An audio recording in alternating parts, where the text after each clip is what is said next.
사람은 누구나 실패했을 때, 좌절을 만날 때, 이제는 끝났다라고 느낄 수 있습니다. 하지만 사람들이 끝났다고 해서 끝난 것이 아닙니다.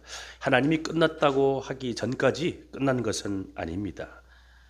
사람들이 끝났다고 낙심하는 그 순간에 하나님은 새롭게 일을 시작하십니다. 그때 우리에게 다가오셔서 조용히 말씀하십니다. 아직 끝이 아니다. 나는 너를 포기하지 않았다. 바울의 지금 고린도 사역이 그런 상황이고 그런 장면입니다.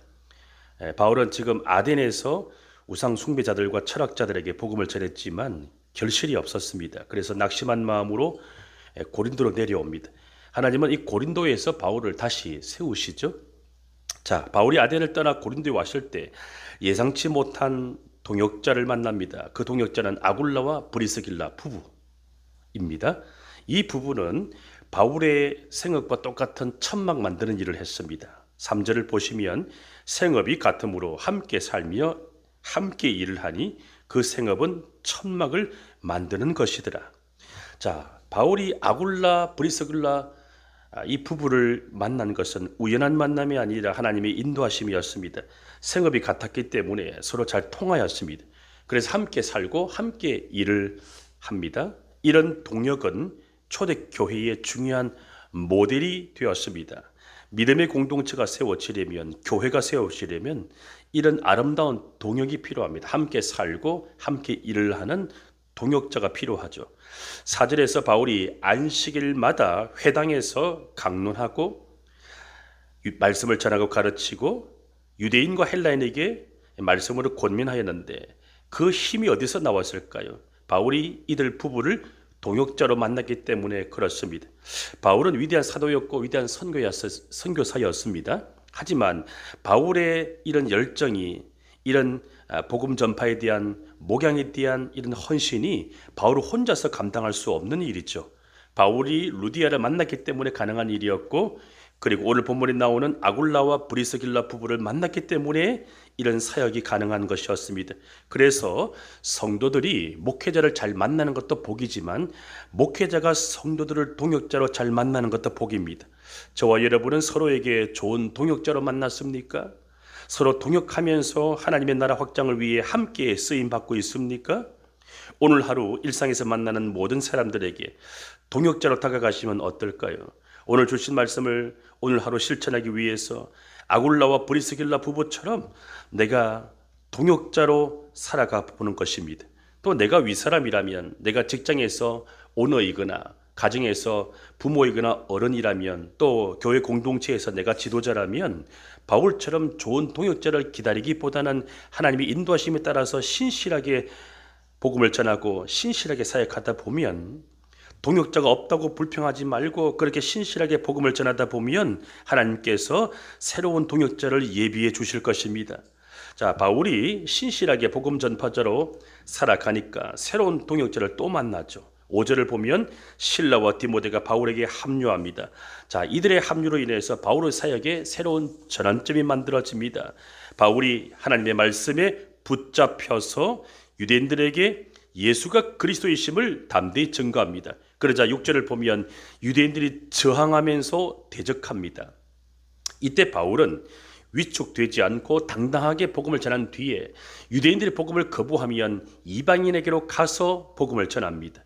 유대인들이 복음을 듣지 않고 반대하고 대적하니까 바울은 미련 갖지 않습니다. 너희들이 복음을 거부하면 나는 이방인에게로 가서 전도하겠다 라고 선언하면서 옷을 털고 다른 곳으로 이동합니다. 자, 바울이 장소를 옮겨서 이동하니까 누구를 만납니까? 디도, 유스도를 또 동역자로 만납니다. 자, 유스도는 예수 그리스도의 십자가와 부활의 복음을 듣지 않았지만 구약의 하나님, 유대 교회의 하나님을 경외하는 사람이었습니다. 그러니까 마음밭이 좋았습니다. 자, 바울이 디도 유스도의 집에 들어가서 그 집을 가정교회로 삼고, 오늘날로 치면 구역 목장으로 삼고 복음 전파의 기지로 삼습니다. 7절을 보시면 거기서 옮겨 하나님을 경외하는 디도 유스도라 하는 사람의 집에 들어가니 그 집은 회당 옆이라. 자, 이때의 디도 유스도는 유대 회당 바로 옆에 살던 이방인 신자였습니다. 유대교의 하나님을 믿고 있었기 때문에 아직 예수 그리스도를 구주로 믿지 않은 단계였습니다. 하지만 바울이 전한 복음에 마음이 열려 있었습니다. 그래서 바울의 이 복음 전파 사역을 돕기 위해서 자신의 집을 오픈했습니다. 바울이 전도 사역에 어려움을 만나실 때 하나님은 항상 새로운 돌파구를 마련해 주시는데 그 돌파구가 무엇일까요? 누군가의 집이었습니다. 감옥의 간수집에서 환대를 받으며 복음을 전하였고, 그리고 루디아의 집에서 환대를 받으며 위로의 복음을 전하였습니다. 그리고 오늘 본문에서는 디도 유스도의 집에서 복음 전파의 전진기지로 삼습니다. 이처럼 사도행전을 보게 되면 초대교회는 항상 집에 모여서 환대하고 목양하고 위로하면서 교회의 역할을 감당하였습니다. 우리가 교회만 다니지 않고 교회로 살기 위해서는 우리의 집이 교회가 될 수 있어야 합니다. 우리 집이 누군가에게 환대의 장소가 되고 위로의 장소가 되어야 합니다. 우리 집에 오는 모든 사람들이 말씀을 듣고 나눌 수 있는 그런 장소가 되어야 합니다.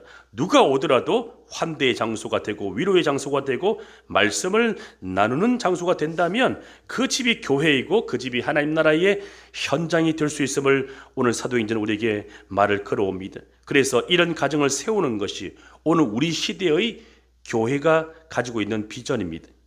자, 바울이 이 복음의 열정으로 유대인들에게 전하였지만 그들이 복음을 거절하자 디도 유스도의 집이 새로운 선교 거점이 되었는데 그의 집은 어디라고 나옵니까? 회당 바로 옆이라고 나오죠. 자, 무엇을 말할까요? 유스도의 집은 유대인과 이방인의 경계를 허물어 버리는 복음의 역할을 했다는 것입니다.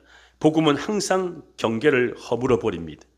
교회가 세워졌습니다. 이 교회를 준비하고 있는 코어 멤버들과 교회가 세워지고 난 뒤에 오신 분들 사이에 경계가 없어져야 되고, 또 20대부터 80대까지 함께 예배를 드리고 있는데 세대와 세대 간의 경계가 없어져야 되고 모든 경계가 허물어지는 것이 복음이고 교회임을 우리가 알아야 됩니다. 유스도의 집은 고린도 교회의 태동지가 되었습니다. 그 이후에 어떤 일이 벌어집니까? 8절을 보면 회당장 그리스보가, 회당의 장 그리스보가 온 집안 사람들과 더불어 주를 믿고 세례를 받게 되죠. 자, 바울은 아덴에서는 전도 열매가 별로 없었지만 이 고린도에서는 전도 열매가 많았습니다. 아덴에서는 우상 숭배하는 사람들로 인해서 마음의 격분이 일어났지만 이 고린도에서는 밤에 환상을 통하여 위로하시는 주님의 음성을 듣습니다. 9절 같이 한번 읽어볼까요? 시작.